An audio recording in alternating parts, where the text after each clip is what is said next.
Now here's something that I've been wanting to do for a while.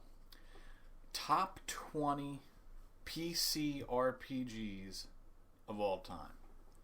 I did the console RPGs, my favorite console RPGs. I did the most underrated console RPGs, but I have not done my top, and not top 10 because there's too many to list. Because I'm more of a PC RPGer than I am a console RPGer. So my top 20 list, top 20 PC/CRPG games of all time. Now let me tell you, for a game to be on this list, it has to primarily be a PC game. It can exist on both PC and console, but it has to primarily be a PC RPG, a CRPG, which is the old term that we old folks used to use, which stands for computer role-playing game. I could go on and on about the difference between the two, but just Google it and find it out by yourself. I can make another video about that sometime in the far future. But anyway, let's get started. Number 20. I'm gonna have to number these so I remember. Okay, number 20. My 20th RPG on this list would be the very first RPG I ever played, Ultima III, Exodus. Now I know there is Ultima fans out there that will say, well, Carl, Ultima 4 was the game that added morals to RPGs and changed RPGs on both continents forever. And Ultima 7 was the game that revolutionized the way RPG interaction is done with villagers and monsters. Okay, I'll give you that. But for me, I think Ultima 3 had the best combat, it had the best character creation, it had the best dungeons, it had the best overworld. It kind of, when you understand who it is, it kind of had the best last boss too. So for me, Ultima 3 will always be the best Ultima, and I'll die on that hill. I will take that statement to my grave. Ultima 3 was great. I bought it. I don't know if I played that or the first Dragon Warrior first. It was probably around 86 or 87, so I was about 10, 11 years old. Just wonderful. It took me about a year to beat it. It was a really hard game for a 10-year-old, 11-year-old to play, but I did it, and I loved it. After that point, I just was totally addicted to RPGs, so number 20 on my list. Okay, coming in at number 19 would be Arcanum of Steamworks and Magica, or whatever they call it. But yeah, Arcanum was the very first game that was done by Troika. And it does have its share of problems. I mean, it's a bit imbalanced. It's a little easy, highly exploitable. You can attain the highest character level, which is 50, probably 10 hours into the game. You can keep re-rolling the first merchant you find until they sell arcane weaponry and have the best weapons in the game. I'll be honest, if you know what you're doing, it's sort of like Fallout 2 in that regard, where if you know what you're doing within 5 to 10 hours of gameplay, you can have the best equipment and the highest levels and all the spells, like, right away. But even if you don't, I mean, it's still a good game. I love the way that it kind of played with the whole idea of there being a holy, prophesized hero, and I don't want to spoil anything. But it takes the whole idea of the quote-unquote prophesized hero or the messiah that you often play as in an RPG, and it completely flips it on its head. And I really like how they handled that.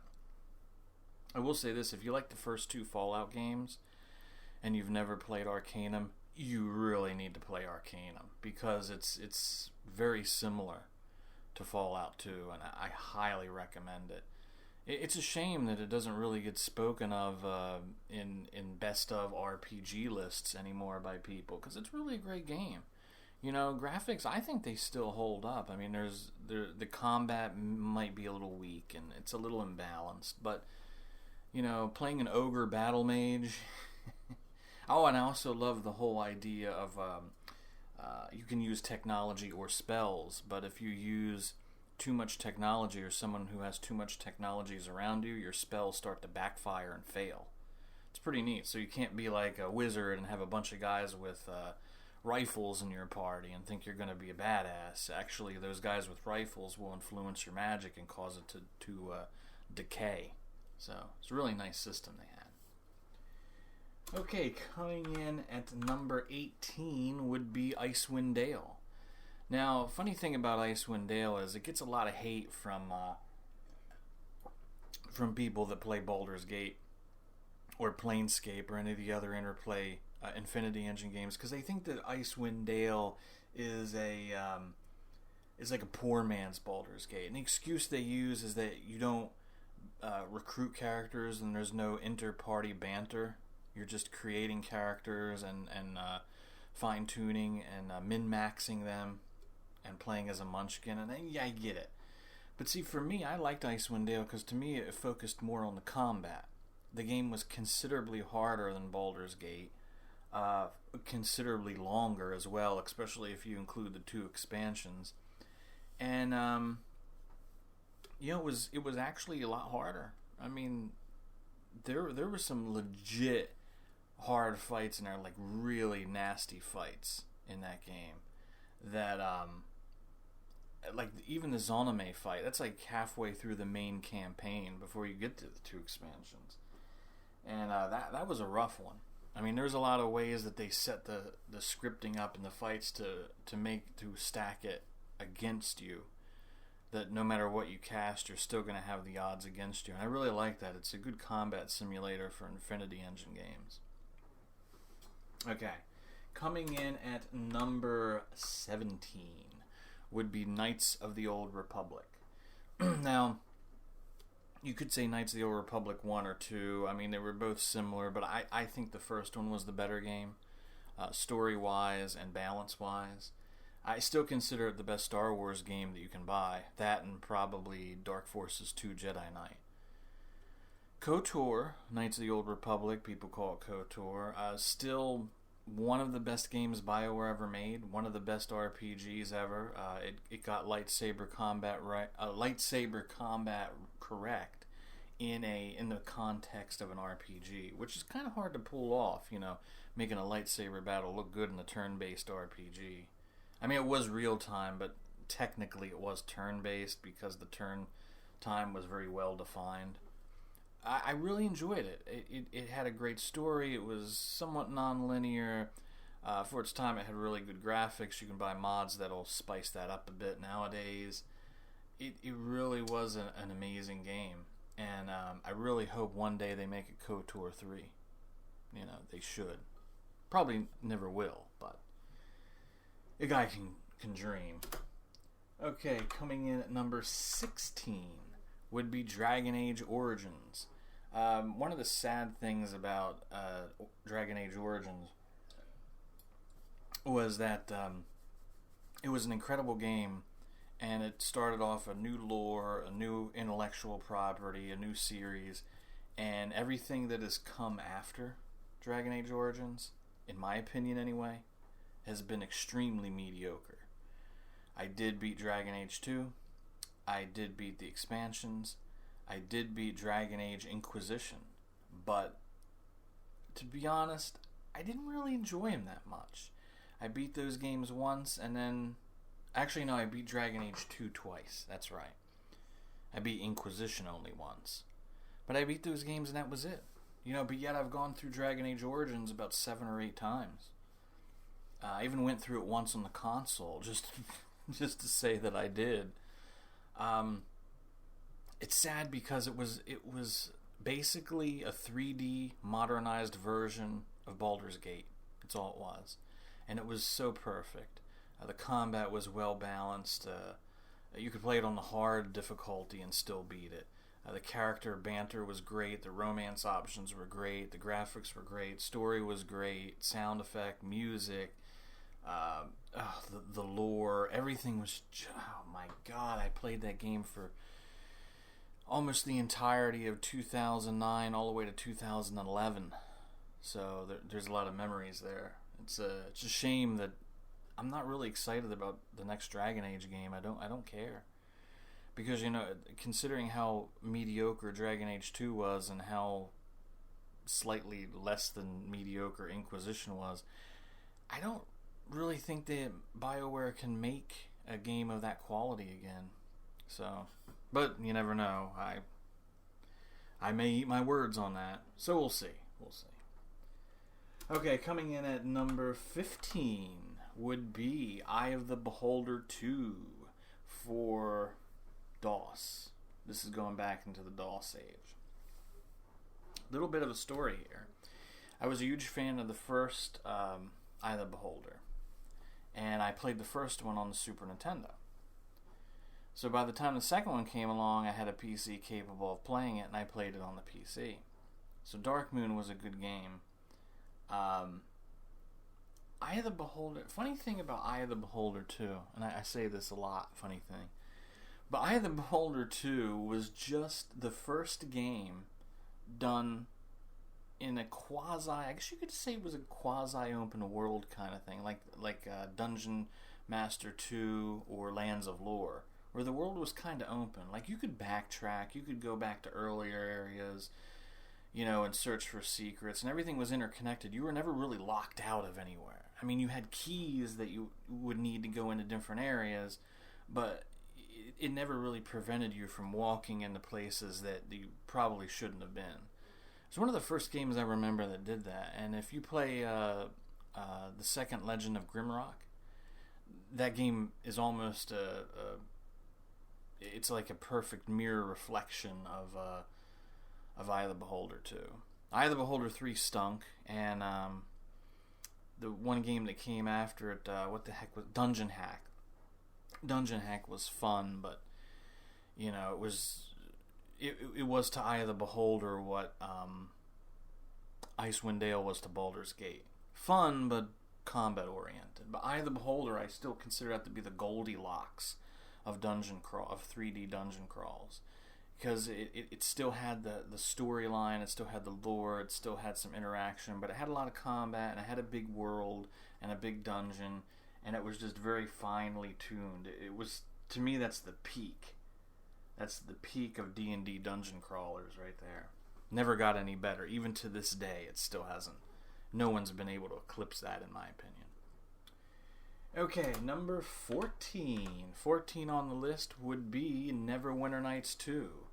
I know everybody seems to like Neverwinter Nights 1, and I'll admit it's a nice game, but to me Neverwinter Nights 2 was made for single player, and that is why it's a much better game.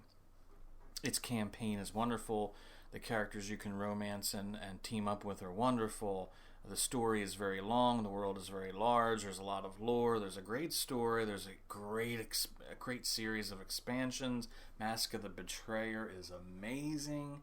There's a lot of good stuff for Neverwinter Nights 2, and the really sad thing is it's not getting remade. They remade the first one, but they're not remaking the second. From what I heard, it's has something to do with the source code. I think maybe someone can correct me in the comments, but I thought I heard someone saying that they lost the source code to it or something. I don't know. Or some of the middleware that they used is unlicensed, and the people that hold it don't want to relicense it, or I don't know, something like that.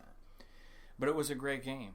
I mean, it's if you like Dragon Age Origins, or that early Baldur's Gate kind of gameplay, you'll love Neverwinter Nights 2 because it's a little less combat than those games and a little more story without being too wordy.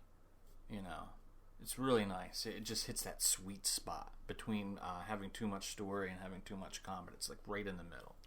That's one of the reasons I always loved it. Okay, coming in at 13 would be Ravenloft, Strahd's Possession.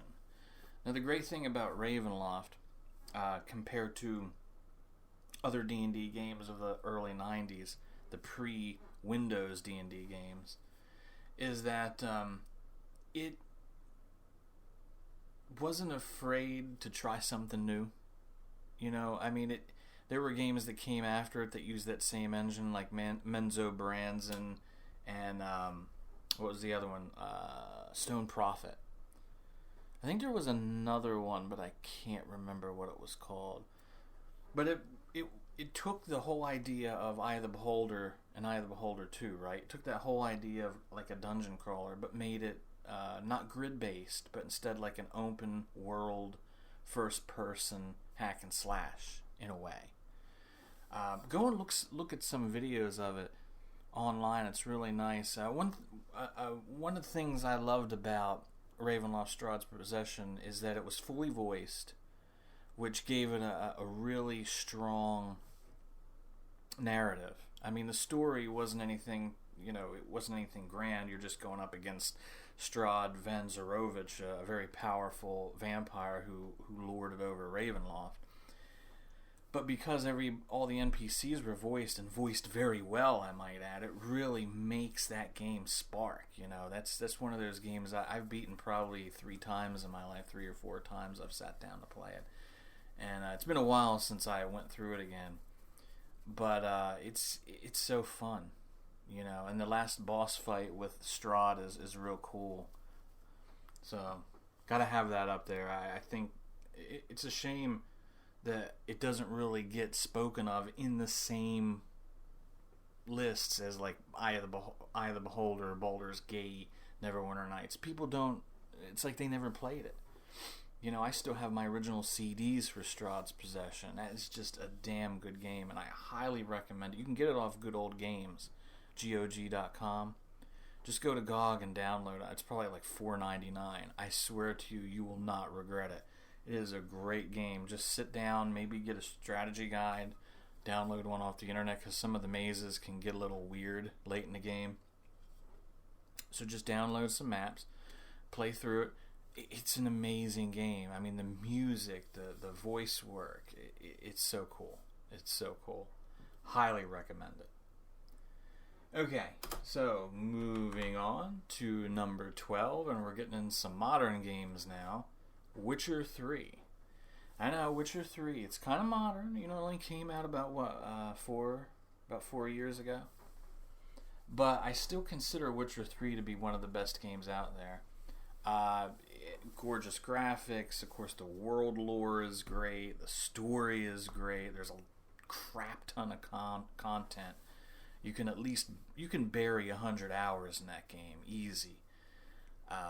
It's totally non-linear, there's tons of different endings, tons of different women to romance, tons of different ways to build Geralt as a character according to your desires, with medium armor, light armor, and heavy armor all having their own effect on your abilities, and so on and so forth.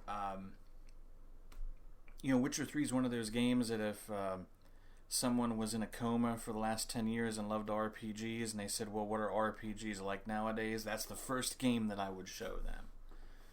That would be a game that if you showed me when I was 20 years old, I probably would have had a heart attack dead on the floor. I wouldn't believe that the games got that good. So gotta love Witcher 3. All 3 of them are good, but I think the 3 was just the perfect. It was like lightning in a bottle, essentially. Okay, so we are now at number 11. And 11 would be Wizardry VIII. Shocking, isn't it? I know there's a lot of purebreds who will say, well, what about the original Wizardries? Before D.W. Bradley took them over with Bane of the Cosmic Forge and Crusaders of the Dark Savant. I'm like, yeah, the old Wizardries are nice. But here's the problem. The first 4 or 5 Wizardry games, they're really just mindless dungeon crawlers, and you just grind up your characters and get the best weapons that drop once out of every 65,000 tries. You just fight a random number generator for about 50 hours and you beat the game, which is fine. I do like games like that where I'm just fighting the random number generators and grinding. That's fine. I love that stuff. The Etrian Odyssey games are like that for the DS. But it tends to get boring. Wizardry VIII was great because it added a story.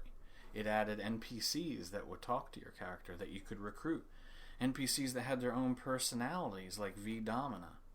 NPCs that wouldn't go into certain areas, that had certain tasks they wanted you to fulfill, or they would betray you. You know, you had all these things happening. It was a very, but yet it was still a wizardry game. It was still, honest to God, a wizardry game. You still had the same exact mechanics as all the other wizardry games, even a lot of the same items, and the same character classes, and the same spells, and the same level up mechanisms.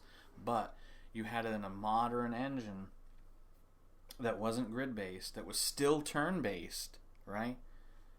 And with modern graphics. I remember when I got it, it was one of those... I can't remember what Christmas it was. I want to say 2002, maybe? But I remember when I got it, it was just... It blew me the frig away. I couldn't believe how big of a jump it was from Crusaders of the Dark Savant, which I had played in DOS.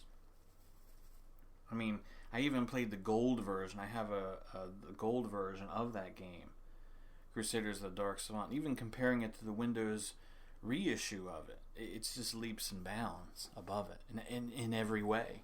It's by far the best wizardry game and one of the best RPGs ever made, hands down. Okay, moving on, we're going into the top 10, and number 10 is a game that's very similar to Wizardry VIII, Might and Magic 6. Now, this is a funny thing. You ask most Might and Magic fans, and they'll tell you Might and Magic 7 is the best Might and Magic. And I mean, they're not wrong. 7's good. I mean, it improved a lot of the features of 6 that people didn't like. It gave more character class flexibility. It imposed more penalties on certain character classes and races so they couldn't all equip the same things. You know, like one of the things I loved about Might and Magic 7 is, you know, you would have like the monk and he would be able to equip staffs, and he would become Grandmaster in staff, and his staff skill would be added to his hand-to-hand. So yeah, I mean, it gave you more options. In Might and Magic 6, you just were a fighter, a ranger, a druid, a knight, a cleric, or a paladin, and that's it. You know, those were your classes. Just basically, you had 2 purebred characters who did melee, 2 purebred characters who did spellcasting, and you had 2 hybrid characters. That was it. And they all could equip the same weapons, and mostly, and equip the same armor, and learn the same skills. So there was really no variance in it. I mean, there was a little bit, but you know. But still, what I loved about Might and Magic 6, over all the Might and Magics, starting from 1 all the way to 10, and we're not really going to talk about 10 because that sucked. But what I loved about it was that the dungeons were just gargantuan. And not only were they gargantuan, but the world itself, in the overworld that you traversed to get to those dungeons, was rather gargantuan as well. There was a ton of combat, a lot of cool sound effects. One of the best soundtracks in RPGs. I don't know. I mean, I actually find it the most difficult out of all the Might and Magics, mainly because of the high emphasis on combat and the sheer maddeningly sized dungeons. Like the Tomb of Varn. The Tomb of Varn's insane. I mean, I still get goosebumps just thinking about that. I'm not gonna... Well, I'll spoil it. I don't care if you haven't played it. The Tomb of Varn's actually a giant spaceship. You know, that aliens... Well, humanoid aliens traveled on to their planet ages in the past, and they left the spaceship there when they were... and they left it and then founded human civilization. So you go to the tomb, which looks like a pyramid, sort of. You go to the tomb and you find it's a giant spaceship, and there's actually this really neat thing in where the nuclear core of the ship's reactor has started to degrade, and it's leaking. So you can actually take radiation damage in a medieval RPG. It's really neat. It's a great game with a really good story too, and I highly recommend it if you love dungeon crawlers. It's one of the absolute best you'll ever play. Little hard, but one of the best. Okay, moving on. We are now at number 9, and number 9 will be Fallout 1 and 2. I consider them to be the same game, essentially. There's some moderate differences in the flow of them, but they're basically the same game. Great thing about Fallout is that it was one of those games, along with Baldurs Gate, that sort of revitalized the CRP genre in the mid-90s. 1997 is when the first Fallout came out, and Fallout 2 came out a year later. And, you know, it was turn-based. What was great about Fallout, the first two anyway, is that it took the turn-based combat of the old RPGs and melded it with the more story-driven, character interaction-driven, non-linear gameplay that was present that was becoming the precedent. It was becoming the present. You'd think I was drunk, right? It was becoming the norm of modern RPGs at the time. You had games like, you know, Planescape, for instance, that relied heavily on player choice. It was all about player choice and consequence. And Fallout 1 and 2, especially 2 more so than 1, was a game that sort of straddled that thin line between turn-based strategic combat and modern character-driven plot interaction and progression. So it was neat. It was like it had one foot in the old school and one foot in the new school. And it really helped to modernize the CRPG genre. It did. It brought a lot of people into it. I remember when I worked in software, etc., I had this friend of mine, Matt, who unfortunately I don't really talk to anymore. Good guy. It's my fault, not his. And he used to always come in the software, etc., and he would just nonstop talk about Fallout, like all the time. As a matter of fact, all the people who hung out at the software, etc., and worked at the software, etc. store would just call him Fallout Boy. This is before the band Fallout Boy. But they would call him Fallout Boy because that's all he ever talked about. So, yeah, I mean, it was a great game, and it's one of those seminal games in the genre's history that changed the genre forever, and nothing can ever take that away from it. Okay, moving on, we go to number 8 on the list.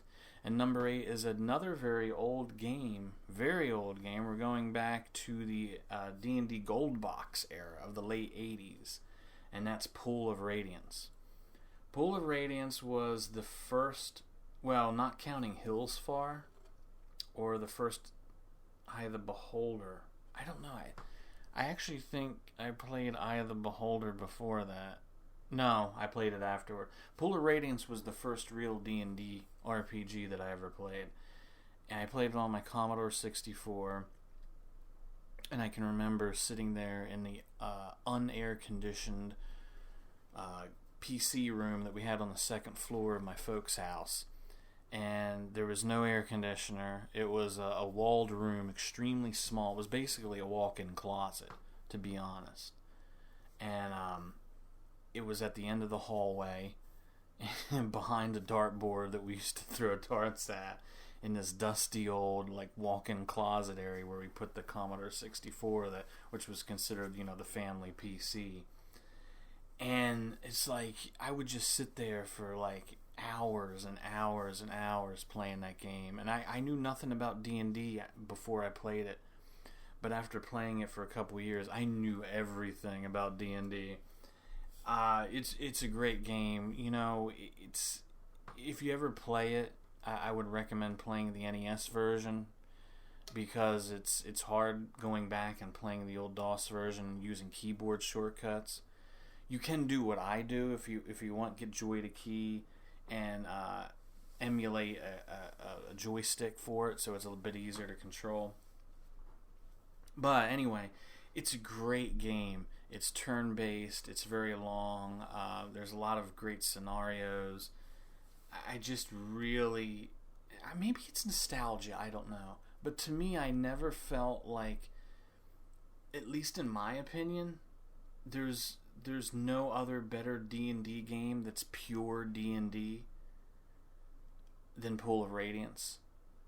except for a certain other game that we'll get to in the list. But I think it's Pool of Radiance was just this, I don't know, it was just so pure. I don't know, pristine. Maybe it is nostalgia, I don't know. But it just felt to me like it was D&D before D&D became muddied, before it became mainstream, before it became ruined with people trying to make a buck off of it, essentially.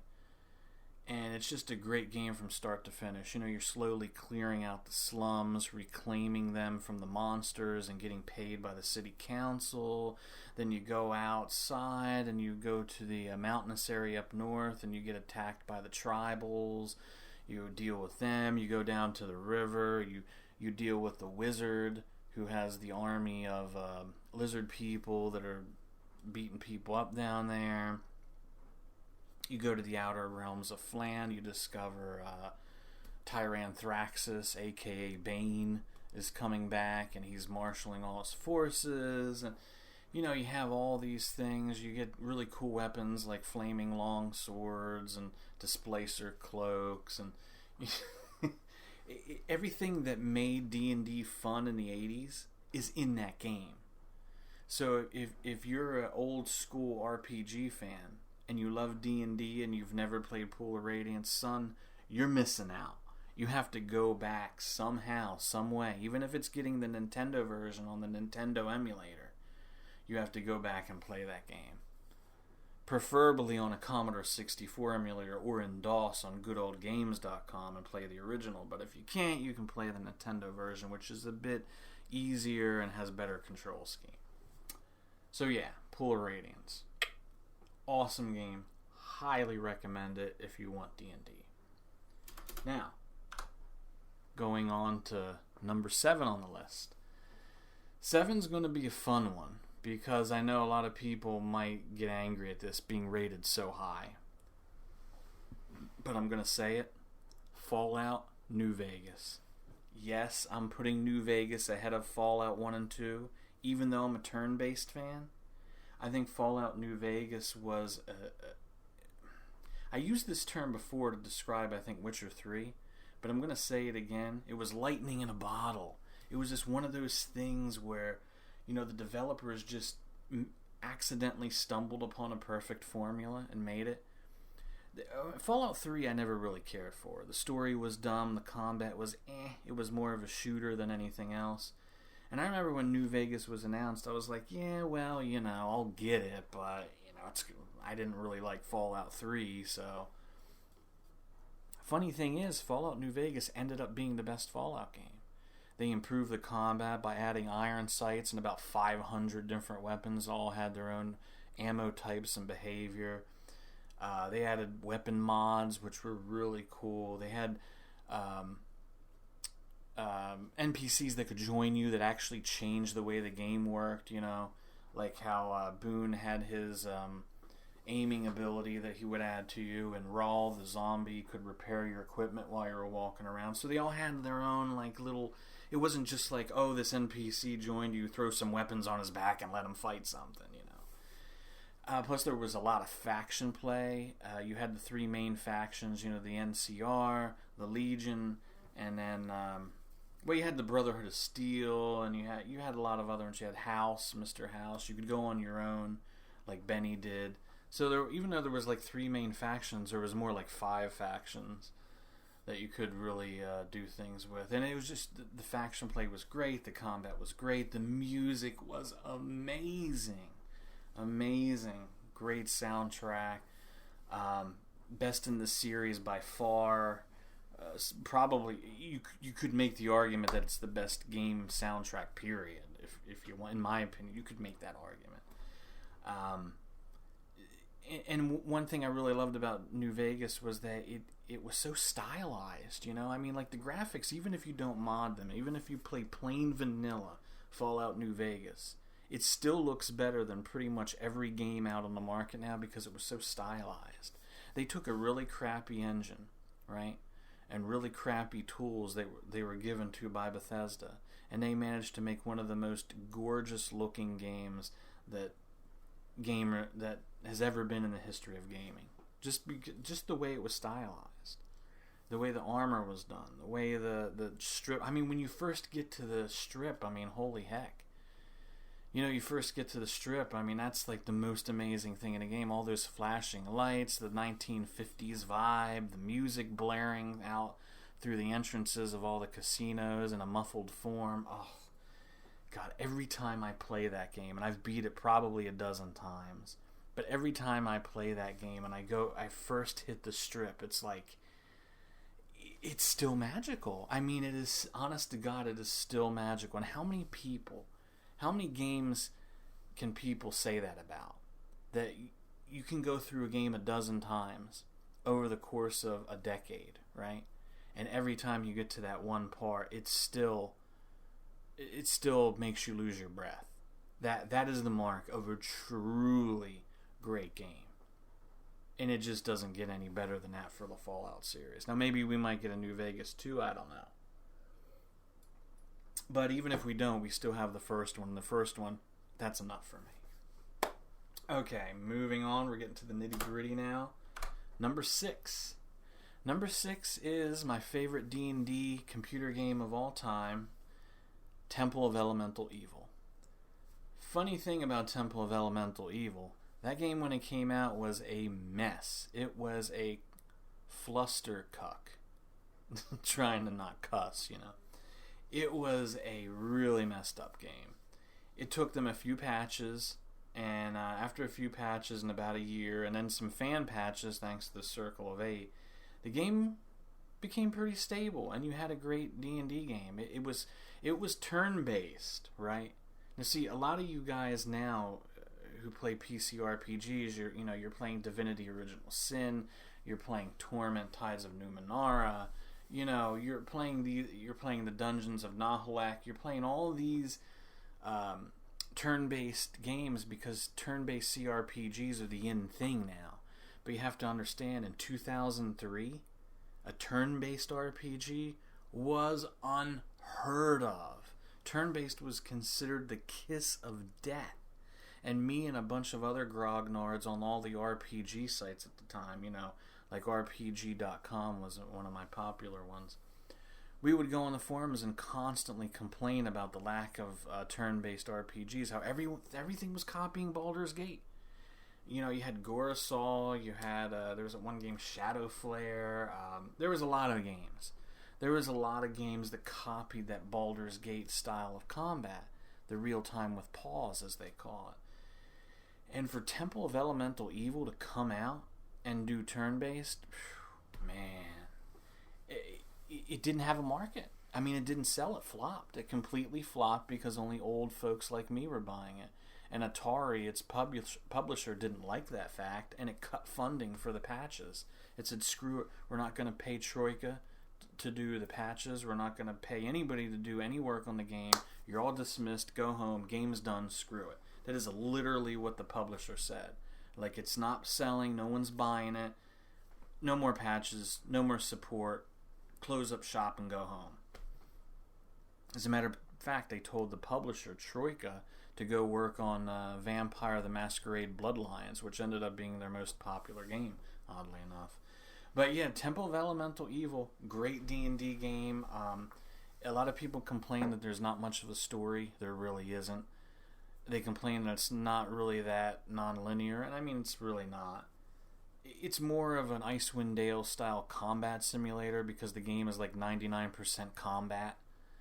So, I mean, if you like fighting mobs of gelatinous cubes, or you like fighting giant mud golems that rise out of the dirt, I mean, yeah, the game is all about combat.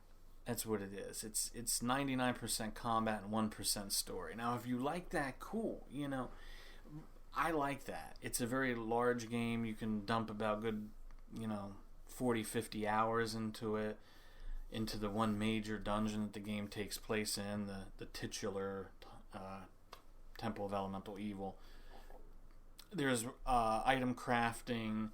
There's a very deep turn-based system. I mean, you can even close doors in the middle of combat to like mess up the enemy. You know, it doesn't. In my opinion, this is my opinion as a 44-year-old PC RPGer who's been, neck deep in the genre since he was 10 years old. I don't think RPG combat has ever been as good as, or ever will be as good as Temple of Elemental Evil was. Yeah, I mean, Divinity Original Sin's good and all that jazz, yada yada, but it's still the best. One thing I will say is an addendum to this, that Solasta, Crown of the Magister, or whatever it's called, it's coming out on Steam soon in early access. That game might actually be better. If anything, I think that game may be the spiritual successor to Temple of Elemental Evil. So, we'll see. We'll keep an eye on that. That might be in my top 20 one day. Maybe like 5 years from now. But we'll see. Okay, now we're getting into the top 5. The top 5 all-time CRPGs. Can you feel the excitement? What is it? What am I going to pick? Oh my god. Number 5.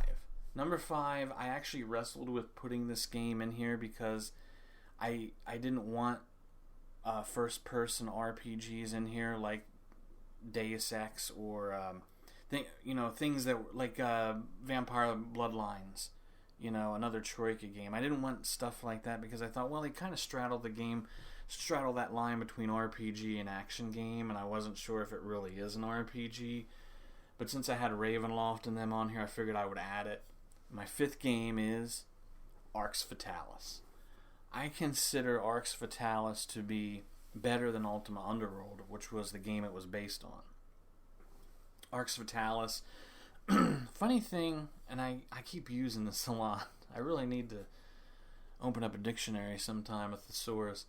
But funny thing about Arx Fatalis is it was a game that was not meant to be such a cult classic. Raphael Colantonio and all those French dudes from Arcane were big fans of Ultima Underworld, and they said, well, let's just, get the DirectX 7 toolkit, bang out an engine, and make a little spiritual successor to Ultima Underworld. I mean, it was essentially an indie game. It was incredibly buggy, it had some glitches, it was a little wonky here and there, a little janky. But my god, was it amazing. I mean, just the character interaction, the way you could... like, for instance, there was a Goblin King in the game, and you had to open up the chest behind the Goblin King's throne. So how do you get the Goblin King out of the throne room? Well, you could kill him. I mean, you could fight him, but then you would have to fight every goblin within earshot, which could be done if you were, if you had a strong enough character and were skilled enough in the game, you could do it. If you were a good enough thief, you could hide in the shadows, pickpocket the key to his chest, open it, and get out of there. Or you could do the funniest thing, which you could read a book in one of the closets that said that the king would develop stomach distress from wine. So what you would do is you would make an apple pie, right, in the kitchen, and then add wine to the apples inside the pie when you were baking it, and then serve that pie to the king. The Goblin King would eat it, and then like 2-3 hours later, he would begin to have extremely violent gastric eruptions, let's say, and he would run to the bathroom. And while he was in the bathroom, he could go and open up his chest, pick the lock, take the item you need, and leave. So that was the great thing about Arx Fatalis, is it was a weird game like that, where you could do all these different things to complete the quest, and it was also it had a really nice lore to it, because you think that you're playing a nobody. It's one of those weird games where you start out being like a nobody, like you're just some dude in a jail cell that just some piece of trash. I don't want to ruin the ending and what the main story is if some of you are going to play it, but it totally upends that when you find out what you really are and where you come from and why. See, the whole thing about Arx Fatalis is everybody's living underground because the sun supposedly flashed out. The sun disappeared. The thing is, the sun didn't disappear. There's actually a real scientific reason why the surface got colder, and you find that out towards the end. So it was really nice. It was a good story. It was great gameplay. Arx Fatalis was... There isn't even that much music in the game. It's just so atmospheric, hearing the wind blow along the corridors and hearing the other characters. Because there's not really enemies. I mean, everybody... Like, goblins will attack you, or they might not attack you. And you can hear the pitter-patter of their feet, and they're talking to each other, and the wind's going down the corridor, and it's like a living, breathing game world. And it's just... you just don't see that too much in RPGs anymore. It was really a feat of modern programming. Alright. Now, let's bypass that. We're done. I've been talking for like 45 minutes already, and my throat's dry, and I'm getting tired. So let's make this quick. Okay. Number 4. Fourth greatest RPG of all time. Draen Sang 2. Great thing about Draen Sang is they are the two Draen Sang games are what the Dragon Age sequel should have been. It's very... In game design, Draen Sang 1 and 2, especially 2, is very similar to Neverwinter Nights or Dragon Age or Baldur's Gate. It's the real time with pause. You know, you make your characters, you build up your skills, yada yada. But the great thing about Draen Sang, since it was made by a German company, they didn't really fall prey to that, high fantasy, screwing your party members, doing all that hoity-toity crap that the Western developers do. I mean, it was just like a straight-up, old-fashioned, dark German RPG, you know? Like, it's a little depressing. There's some bad shit in there. Not most of the characters you deal with are jerk-offs. You know, it has that Eastern European vibe where, like, everybody is a butthead. You know, like, it's not like Western RPGs where most of the characters you meet are hugging you and they, oh, you're a hero, I love you. Draen Sang, it's like, yeah, whatever. Get the hell out of my face. But it was a great game. It has that. Now, what I loved about Draen Sang 2 over the first one is it was much longer. It was tougher. It had tougher bosses. It had more material. It had a great expansion. It had more of a story. It was actually a prequel to the first game where the characters from the first game are actually telling the story of how they met to the child of one of the characters. So it was really neat how that all came about. I highly recommend Draen Sang 2. If you love Dragon Age, if you love Baldur's Gate, if you love KOTOR, Knights of the Old Republic, if you like Neverwinter Nights, I think Draen Sang is like a better version of those titles. I think it does everything that Neverwinter Nights 2 does, but it does it better. It does everything that Knights of the Old Republic does, but it does it better. It does everything that Dragon Age does, but it does it way better. So, Draen Sang 2 kind of doesn't run too well on modern operating systems, and you have to hack it a little bit. But if you have the patience and the time, I would recommend getting it and trying it out for yourself. It's a really good game. Okay, here we go. Top 3. Third best RPG of all time. You ready for this? I'm going to have to take a drink of water because my throat's getting a little dry. Third best game of all time. Third best RPG of all time. The Elder Scrolls Daggerfall. Now I know what you may be thinking. Holy shit, Carl, how can you say that when there's Morrowind? How can you say that when, Daggerfall was nothing more than a mindless dungeon crawl with a crap ton of enemies and equipment? Well, guess what? That's why I like Daggerfall. I mean, Morrowind's fun, don't get me wrong, and even Oblivion and Skyrim have their moments, but to me, the best of the series is Daggerfall because that was the one that was essentially a dungeon crawl. You'd go into random dungeons, fight random monsters for random loot, build up levels randomly, build up your skills randomly, and keep repeating it until you got tired of that and went on the main quest. And then you'd beat the main quest, and then you'd go back to the random dungeons again. So it was a fun game because you could theory craft. You could make a character that was the ultimate tank mage of your dreams and, pump 100 hours worth of gameplay into that character, get them to level 30, beat the main quest, and become a god on every faction's member list. You know, no big whoop. That's what I loved about Daggerfall, is it's, in my opinion, Daggerfall is the most open and the most non-linear game that was ever made. Period. I have, to this day, never found a more open, more satisfying, more non-linear game than Daggerfall. Daggerfall was the peak of Bethesda's greatness. I mean, maybe you could make the argument that Morrowind was, and I wouldn't hate you for it, but the Bethesda that made Daggerfall is not the Bethesda that exists today. Julian LaFay and Chris Weaver are long gone from Bethesda. And Todd Howard is the kind of, and I'm probably going to get a lot of heat for this, and people are going to complain about it, but he's a poser. Todd Howard is a poser. He's not a real gamer. He's not a real RPGer. He's not even a real game developer. And I don't like the guy at all. I could say a lot of bad things about him, but I don't want it to be one of those kind of videos. So if you want to know what I really think about Todd Howard, you can add me on Discord, and I'll be more than happy to tell you what I think of him. Anyway, enough of that.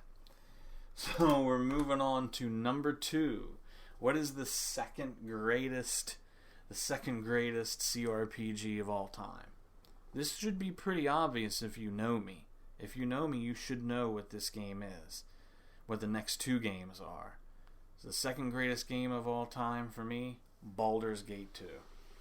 Baldurs Gate 2, I mean, you could throw Baldurs Gate 1 in there as well. I just say Baldurs Gate 2 because it's the better of the 2. But Baldurs Gate 2, I know I said Might and Magic 6 had a great soundtrack and New Vegas had a great soundtrack, but I could make the argument that Baldur's Gate 2 had just as good of a soundtrack as they did. It does have my favorite story out of all the RPGs I've ever played in my life, and we're talking about hundreds of them. It has by far and away the best story that I've ever witnessed in an RPG. It has a nice combat system, even though it is real-time with pause. It has great NPCs. You know, you have Minsk and Boo, you have Jaheira, you have Imoen, who I know some people don't like Imoen, I actually like her. You have Aerie, the little wingless elf girl. You know, you have Valagar, you have, who was the paladin, the old paladin, Keldorn. You have the whiny little cleric guy that you can romance, Animan. You know, so you have all these really cool, memorable characters that, and I've gone through the game at least a dozen, possibly more times in my life. And it's just one of those great games you can just keep coming back to, like reading a good book, you know. It's just like some people go back and read Lord of the Rings. You know? They'll go back and read Hitchhiker's Guide to the Galaxy, you know. I have a friend that will read that book like every couple of years.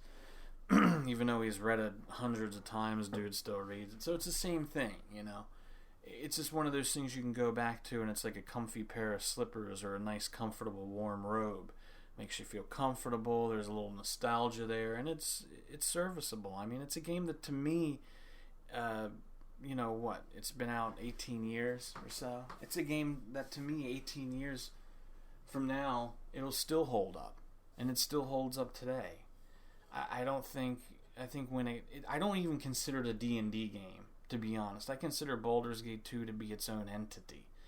It's something that transcends Dungeons and Dragons. I mean, granted, Temple of Elemental Evil has better combat, and Pool of Radiance has more nostalgia for me, and is more of a pure D&D game. But to me, Baldur's Gate 2 is just something that it just transcended Dungeons and Dragons. It became greater than D&D. It became something, it exists as itself, you know. I think there's probably people that played Baldur's Gate 2 that had no idea it was a D&D game. They're like, I don't know, it was a good game and I played it. It's sort of like that, you know. It became so big and is so perfect and so memorable, just so amazing that it surpassed D&D. It became something greater than D&D. And that's my opinion. So, say what you will. Okay, so here we go. Number one. The number one CRPG of all time, according to me. Now keep in mind, before I tell you what this game is, I've been playing CRPG since around 86, so that means, let's just do some math here. 34 years? So I've been playing CRPGs for 34 years, since 1986. And I've played hundreds, if not 1,000 of them. I mean, you name it. JRPGs on the console, NES, Master System, all the way up Game Boy, Super Nintendo, Sega Genesis, Sega CD, Saturn, you name it. Go through all the systems and all the PCs, DOS and Windows and whatever, even Commodore 64. And out of all the ones I've played, there is one game that came out. One game that came out in late 2003. One game that came out that I, to this day, cannot find. 17 years later, I cannot find anything better than it. And believe me, I've searched.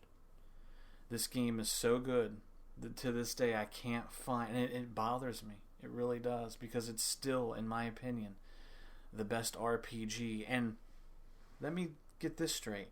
The best game, period. Let me emphasize this when I tell you this game I'm about to tell you about.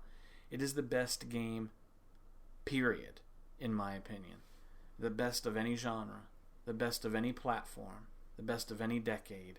It is the absolute crowning achievement of mankind.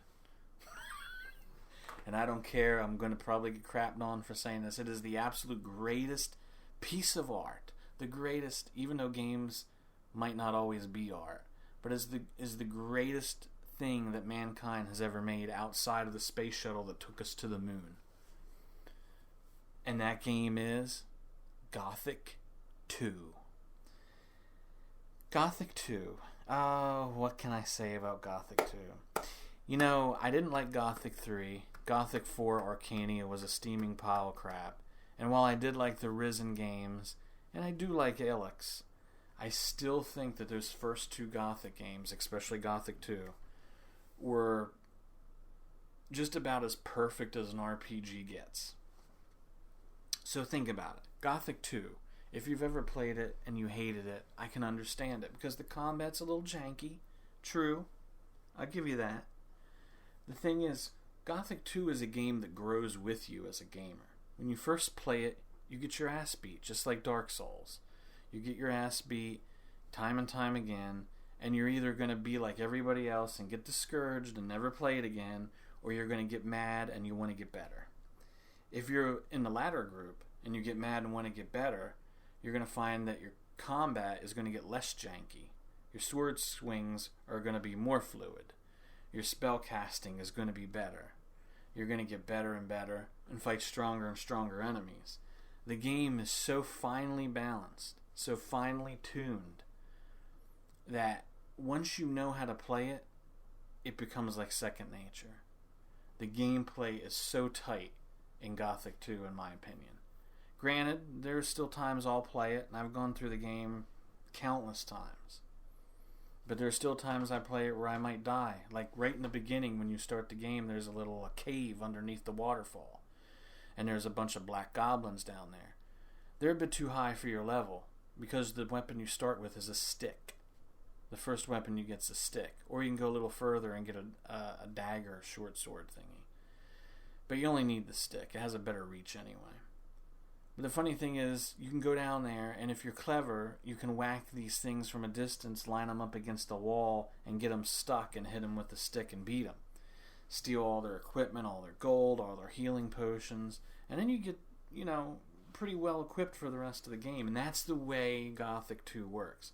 Gothic 2 is funny in that it puts a lot of challenge in front of you, but it kind of like wink nudges you, these enemies that we're making you fight are really tough, but wink you can find a way to beat them. There's always a way. Like, for instance, when you get into the main town, which is maybe 20 minutes into the game, you're given the option to become a citizen. And you need to become a citizen to go up to the upper quarter and tell the head of the paladins that the end of the world's coming, essentially. So to become a citizen, you have to get a job. And to get a job, you have to impress somebody. So there's all these different places that you can work as. You can work for the hunter and skin animals. You can work for the smithy and smith weapons. You can work for the guy who does potions and so there's all these different guys that you can work with and become an apprentice to. And you'll be their apprentice for the entire game, and you can make money doing, like, if you're the hunter. If you work on the hunter, you can skin animals and he'll buy them from you for a very good price. So, you go to the smithy, right? And he'll want you to prove himself. Because you don't have a resume. This is like a medieval game. You don't have a resume on a piece of paper. You hand him and say, "Here, can you give me a job?" No, he says, "You know what? I don't want an apprentice." Because a lot of the people are dicks in this game because it's a German game. It's made by Germans. So it's like Draen Sang. All the NPCs are assholes. So the NPC says, I'm not taking on an apprentice. I don't want to teach you as a smith. So he says, "You know what I'm going to tell you? I'm going to get you killed, punk. So, I won't take you on as an apprentice until you kill an orc. And as proof, bring me back an orc weapon. Bring me back their weapon when you kill them." Okay, fine. So you can go out there and maybe kill an orc. It's possible. I mean, if you're good enough in the game and you're good enough at positioning and timing your swings and you get a little lucky and get a critical hit and the orc misses, you could, after 20 or 30 tries, kill an orc. Or you can do some exploring out in the forests, fight a bunch of weird animals, and find a very distant cave that actually has an orc weapon lying right around with a bandit nearby. So, see, there's all these different things, and you can bring the orc weapon back, and then he's like, "I didn't expect you to do that. I wanted you to die." He said, "Well, I have to honor it now, so now you're my apprentice." So that's what Gothic 2 is. Gothic 2 is a game where the entire game is like that. The game hates you as a player. It hates you in so many ways. But it feels so good when you can make the game apologize to you. That's essentially what Gothic 2 is. And there's a lot of faction play. There's many factions you can join. You can join the monastery where the fire mages are. You can join the paladins. You can join the what do they call the Omar's farm? They became the dragon slayers and get really cool dragon themed armor later in the game. So there's like these factions you can join, and they all have their own weapons, equipment, and skills that they teach you. So you can go through 3 times and have 3 completely different experiences with the game. But I'll tell you what I love the most about Gothic 2 is the atmosphere, the music, the sound effects, just the beautiful way the world is created. I don't know how to describe it in words, especially since it's late at night and I've been talking for about an hour. But the beautiful thing about Gothic 2 is that the world just feels so lovingly crafted. It contains the entire world from the first Gothic. You do go back to that first prison colony from the first Gothic. And it contains a much larger world that you start in that's like mainland Corinus, or the island of Corinus. So, it's a very large world. It's very lovingly crafted. There's a lot of different biomes. There are places. It's kind of like Grand Theft Auto in a way. You know how they think with Grand Theft Auto there's memorable places that the people who play it remember? It's the same thing with Gothic, I just don't think RPGs get any more atmospheric, any more meaningful or lovingly crafted as Gothic 2. I think Gothic 2 is still, 17 years later, is still the best RPG I ever played, and I don't know if I'll ever find anything that will eclipse it. Even anything made by Piranha Bytes, the developer, I don't think can surpass it. So, there you go. That's my top 20 RPGs of all time. I've talked non-stop for an hour. My throat's dry. But I did it all in one take. I hope you enjoyed this list, and I hope the purpose of it is clear is to get you interested in games maybe you never played before. You know, here's 20 great RPGs I just gave you as a listener, and you probably didn't recognize them all. You're like, oh, what's Arcanum? I never heard of that. What's Strahd's Possession? I never heard of that. What's Arx Fatalis? I never heard of that. You know, maybe this will give you an idea. You say, wow, if he likes Gothic 2 that much and I never even played the first one, maybe I should go and play the first two. And my answer to you would be yes. Yes, you should. Although I will tell you, if you do, there is a really nice DirectX 10 mod for Gothic 2, and I highly recommend grabbing it. It's in German, and you have to get an English patch and something. It might be a little bit difficult, but take the time to do it. Believe me, you will thank me afterward. So there's my top 20 games, and top 20 RPGs, CRPGs. And I hope it introduced you to something new, and maybe entertained you and opened up that spark that all of us RPG fans look for, where we find a game we want to play and we end up getting totally absorbed in it. I wish you luck and happy gaming. Bye-bye.